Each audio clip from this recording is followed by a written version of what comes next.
Halo, selamat datang kembali di podcast Teman Kata. Entah kamu lagi dengerin ini di mana, mungkin lagi di jalan, lagi di kamar, atau lagi butuh jeda dari dunia yang berisik.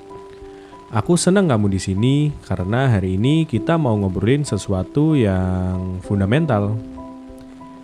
Kita masih ngomongin soal narsisme, tapi kita nggak akan cuma di permukaannya. Kita mau coba menyelam. Di episode-episode lalu, kita udah sepakat ya, berhadapan sama narsisis itu bikin capek hati, banget. Tapi pernah nggak sih kamu di satu titik mungkin sedikit iri sama mereka? Jujur aja, pernah nggak kamu lihat kekuatan mereka? Karismanya yang kayak magnet, ambisinya yang kayak nggak ada rem, atau cara mereka jalan ngelewatin masalah kayak nggak punya beban. Kelihatan kuat banget kan? Hari ini kita akan bedah paradoks itu. Kita akan bicara soal kekuatan yang mereka tunjukin dan kelemahan fundamental yang sebenarnya jadi mesin di baliknya. Ini disclaimer terbesar aku. Saat aku bilang kekuatan, aku nggak bilang itu sehat atau patut ditiru. Sama sekali nggak. Itu adalah baju zirah mereka.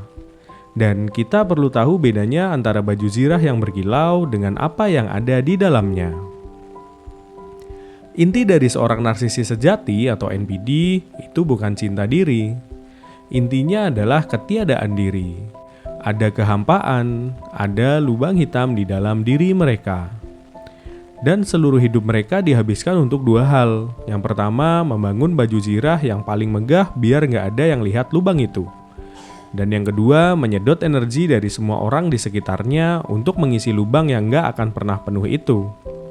Mari kita bedah baju zirahnya dulu. Pilar pertama, baju zirah, yaitu kekuatan yang tak terlihat. Ini adalah apa yang bikin kita silau. Ini adalah senjata fungsional mereka untuk menaklukkan dunia sosial. Pertama, karisma sebagai kamuflase. Seorang narsisis itu seringnya adalah kameleon atau bunglon sosial yang ulung. Saat mereka ketemu kamu, mereka nggak nunjukin diri mereka meniru kamu.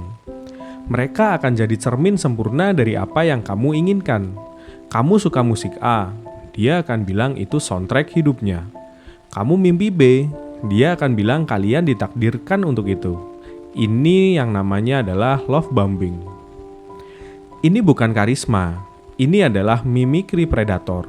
Kekuatan ini didesain bukan untuk terkoneksi, tapi untuk menjerat. Kedua, ambisi yang ditenagai kehampaan. Ini yang sering bikin bingung. Kok dia bisa sukses banget? Nah, kita punya ambisi karena kita punya passion atau purpose.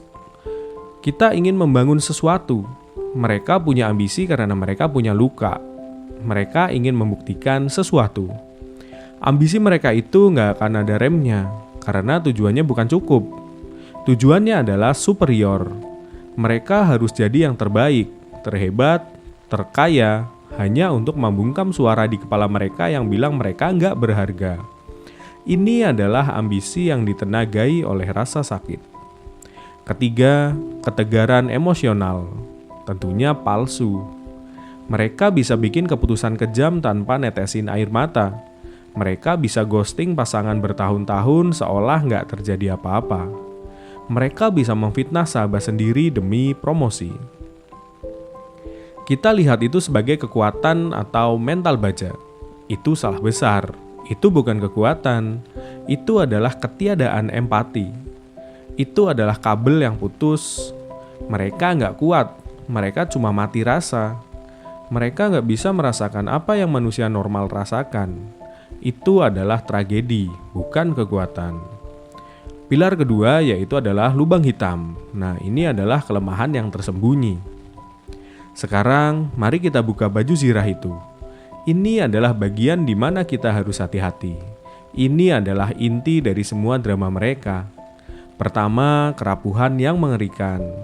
Di balik semua kesombongan, aku yang terbaik, ada realitas yang sebaliknya. Harga diri mereka itu bukan tipis kayak tisu. Enggak. Harga diri mereka itu nggak ada. Itulah kenapa baju zirah itu penting banget. Dan itulah kenapa mereka alergi parah sama kritik. Kritik buat kita bikin gak nyaman, tapi kita bisa olah. Kritik buat mereka adalah ancaman eksistensial.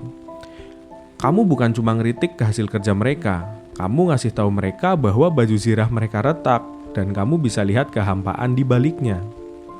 Reaksi mereka pasti akan marah meledak-ledak, menghina balik, atau main jadi korban. Itu adalah kepanikan murni. Kedua, kecanduan validasi atau supply. Ini paradoks terbesarnya. Orang yang kelihatannya paling mandiri di dunia sebenarnya adalah makhluk paling dependen yang pernah ada. Mereka sakau validasi. Pujian kamu, perhatian kamu, bahkan ketakutan kamu, itu semua adalah pasokan atau kita sebut adalah narcissistic supply.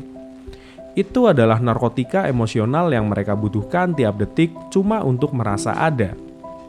Inilah kenapa mereka nggak bisa sendirian. Inilah kenapa kalau kamu berhenti kasih reaksi, atau mungkin kita kenal dengan istilah metode Grey Rock, mereka bakal panik luar biasa. Kamu memutus pasokan candu mereka. Ketiga, tragedi keputusan. Ini bagian yang paling deep dan paling menyedihkan.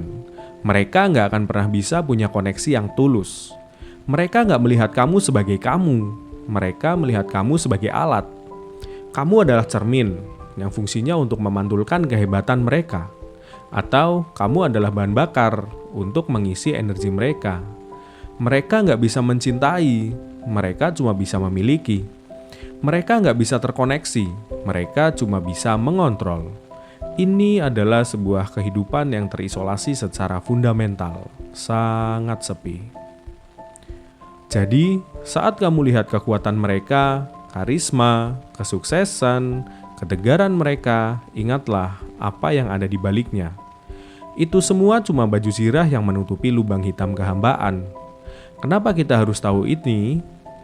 Bukan untuk mengasihani mereka, bukan untuk mencoba jadi pahlawan dan memperbaiki mereka. Kamu akan ikut tersedot ke dalam lubang itu. Kita tahu ini diri kita sendiri, agar kita berhenti iri pada ilusi, dan agar kita berhenti hancur oleh realita kerapuhan mereka. Ini adalah podcast Teman Kata. Pekerjaan rumah kita bukanlah mencoba mengisi lubang hitam orang lain. Pekerjaan rumah kita adalah memastikan fondasi rumah kita sendiri kokoh, penuh, dan nyata.